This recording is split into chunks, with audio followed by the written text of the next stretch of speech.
बाबा की मात्र भन की नहीं दी की जीव गले कहे हे हो भगवान बाबा श्रोता बाबा कल के भिक्षा लगे तेरा नहीं तो ये द्वार से तू चल जा कल के बेटा हम धर्म के घर से नहीं निकलता कल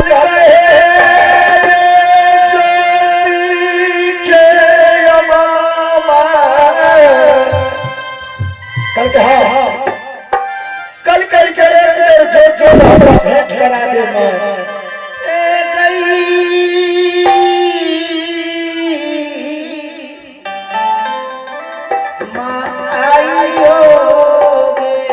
करके तोरा कहै छै हमर बेटा ज्योति नहीं है तो एकरे घर के हमर साथ तू चल जाने से दुआर भिक्षा लेवे ले और नहीं तो सीधा ही सड़क पकड़ के तू चल जा धर्मराज महावीर जी मन में विचार करे छे हो महावीर जी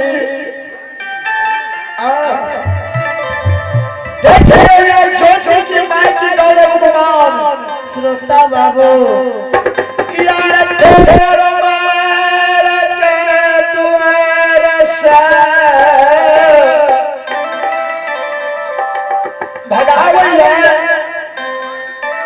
महावीर जी आज ज्योति की माँ की गीत के देख लियो ज्योति बाबा की माँ ब्रह्मन बाबा क्या कहे क्या हे हित मन के द्वार चल गलैया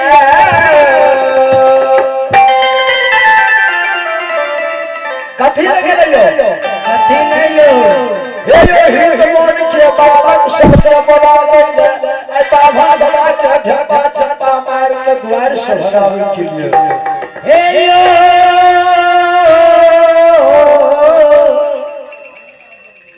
दुनिया संसार के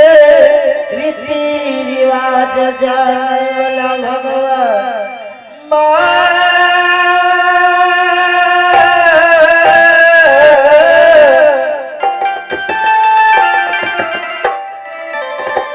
जो फिरवा की माहिर मन समाज के द्वार पर जाकर कहते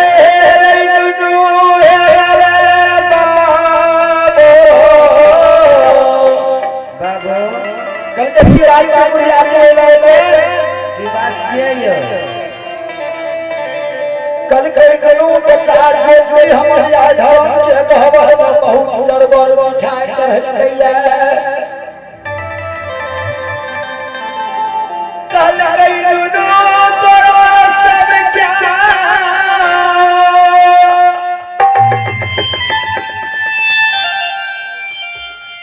हे रे बोला बैला रे चोर पर शादी ले हमरा दरवाजा जना के भगवान के उच्चारण भा रहल है परसु जो समाप्ति है त बहुत ले ईश्वर कुटुंब हित मन सभा भाई बंधु सखा संत दोष महीन ईश्वर कुटुंब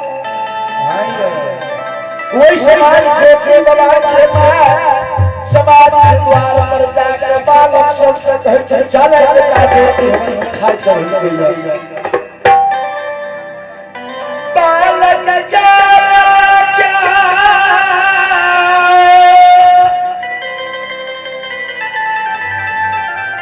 ज्योतिष बाबा की माँ अपना द्वार पर जा रही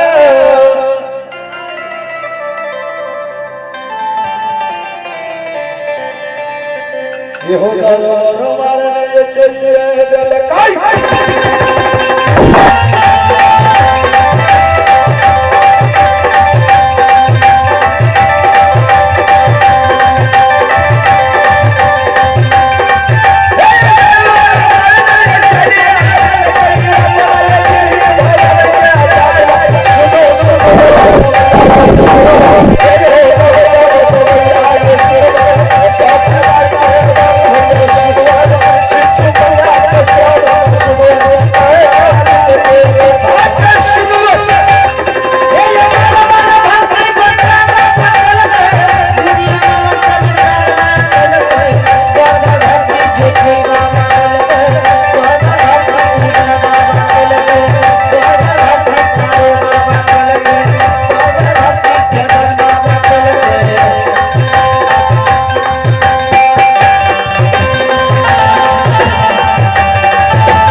आप है गणेश बाबू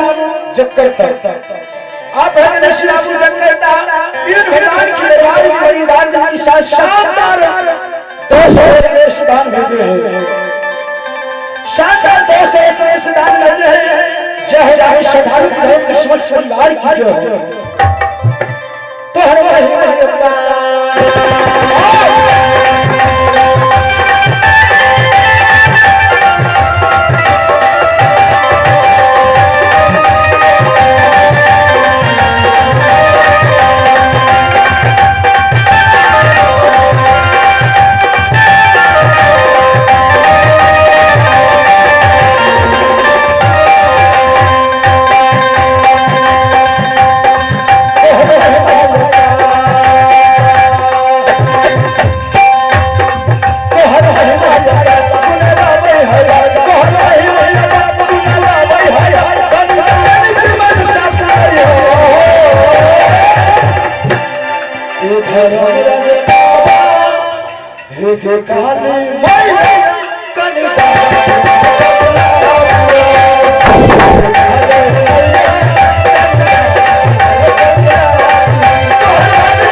आप है अनशुभ पन्ना गुरु राज्य करता गणेश बाबू के सुपुत्र किरण भगवान की दरबार में बलिदान के साथ शानदार 51 दान भेजे हैं। जय श्रद्धालु की सोच परिवार की जो है मां के दूध सा बढ़कर मिठान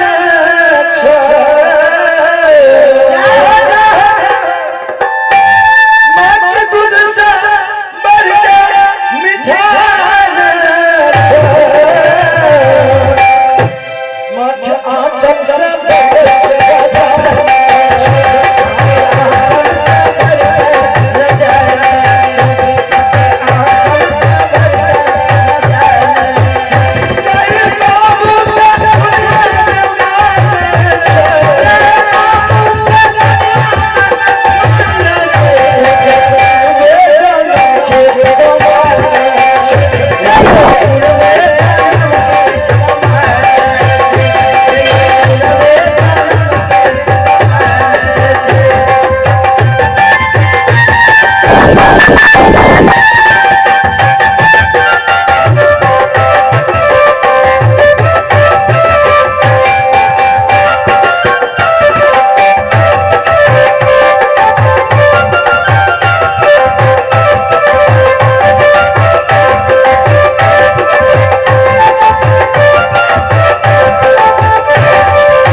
श्रोता भगवान श्रुत बंधो बालक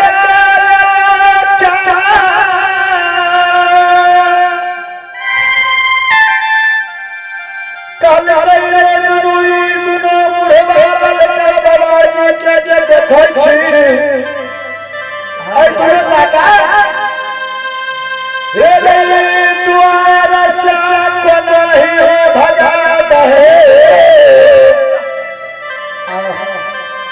तब तोरा सरकार हे रे बेटा ज्योतिष हमारा मीठा बहुत चढ़ल गई तोरा सब के देबो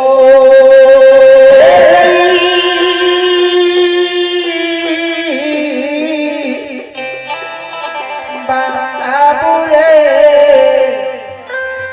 माँ के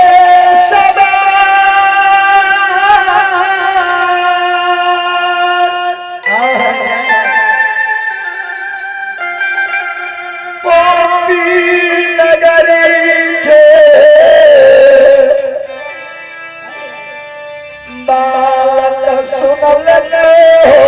श्रोता भगवान यो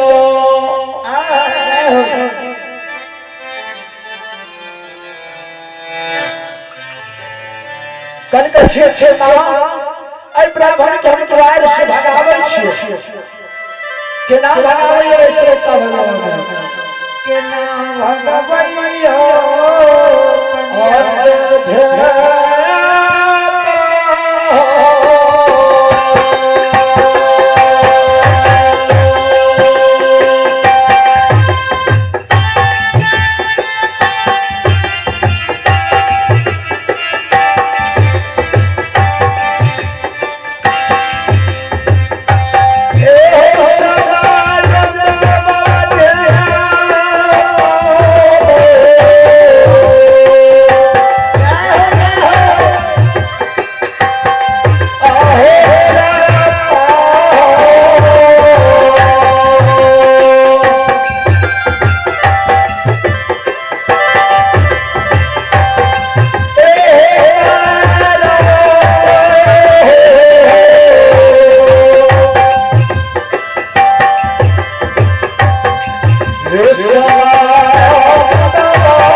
अब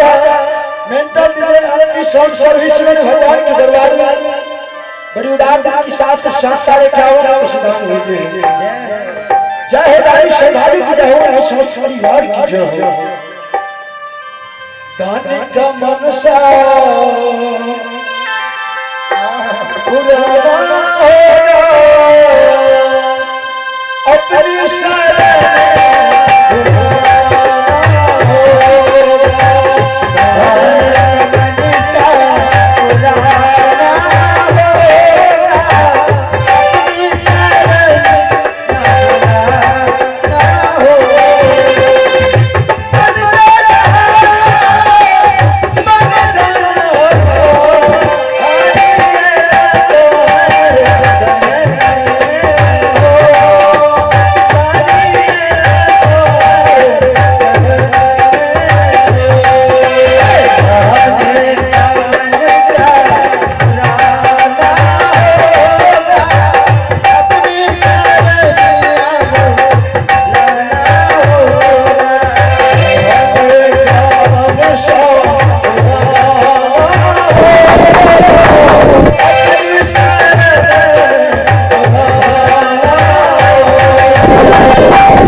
धर्मराज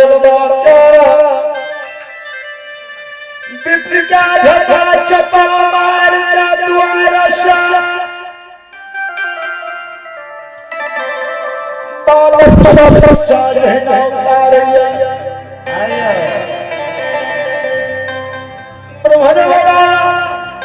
हे यशोदा के पत्ता पर लिखाई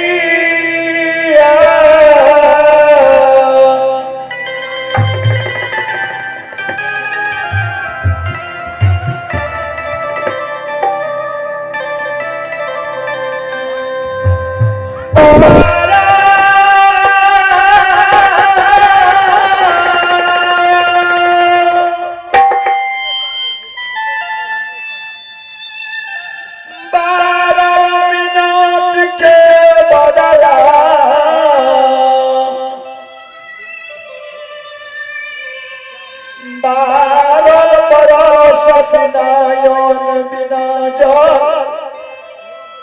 बिना जुड़ी चाहते हे कद चमकया तेरे पुष्ट निर्माण क्या वही गति में 12 बरस बहन चदली क्या महावीर जी लिख दिलिए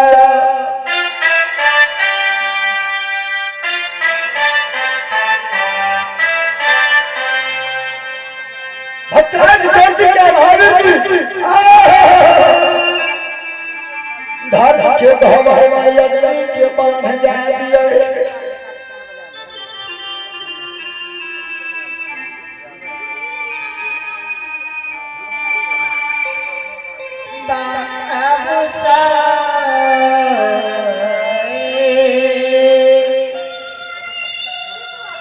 चलिए आप सुधीर यादव जिस बच्चा का मुंडन होगा उसका मौसा सिसवा की वासी इन्होंने भगवान के दरबार में परिवार के साथ शानदार 51 विषदान भेजे हैं। जय राम श्रद्धालु परिवार की जय। आप है उस बच्चे का मौसा जी अखिलेश बाबू वार्ड नंबर 5 रानीपट्टी टोला। आप अखिलेश बाबू रानीपट्टी टोला वार्ड नंबर 5 इन्होंने भगवान के दरबार में बलिदान की शानदार 51 विषदान भेजे हैं। जय राम श्रद्धालु परिवार की परिवार की जय हो। दान हो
निर्माण क्या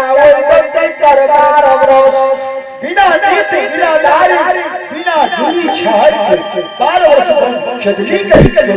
जय हो धमराज कौन काम करैया कौन काम यो माया के रचना रचिया दल कोई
भैया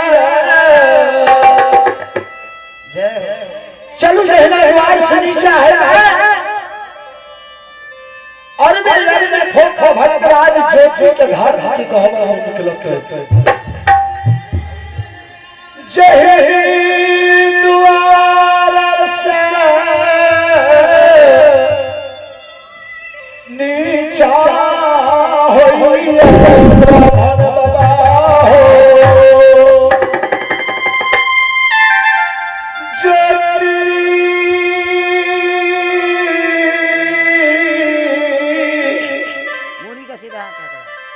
बाबा क्या धराम के धवा में अरबे अरबे फोटा हुई है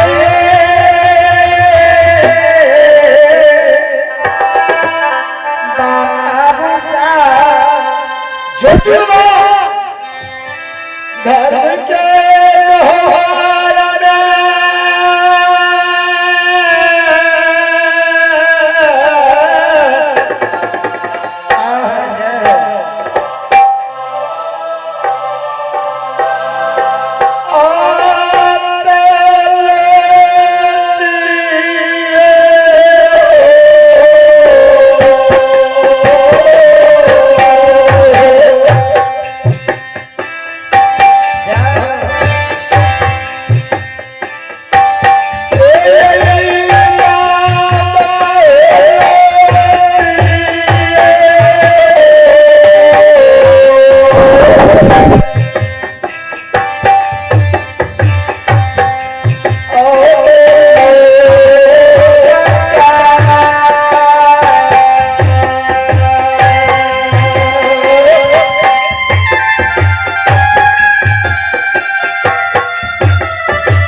के बेटा हे कौन जरूरी तराया यदि शिवाय रात में दुलवा पैर गलती तू या मां को ले लो कल के मां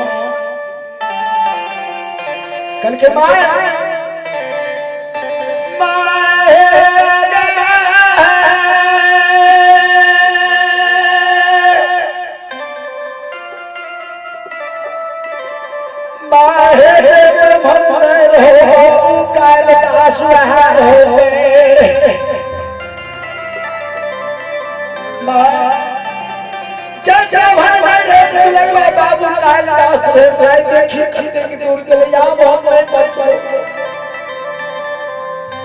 ज्योतिष बाबा धर्म के घर में हे हो पार क्या भाई है माया दुनिया में नहीं बचोगे माय अब बेटा ही दुनिया संसार में नहीं बचोगे कल के सुगा है बाबू क्या है बचो कल के बेटा तोरा कहल में मान ला बरदल में रहला कल के मां ए गई चैन बुझ न पइगे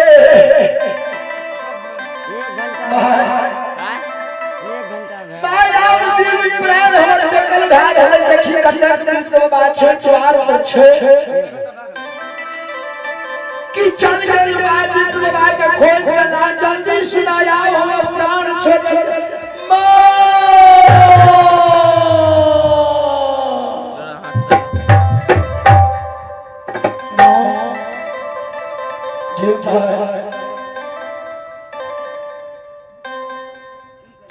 चलिए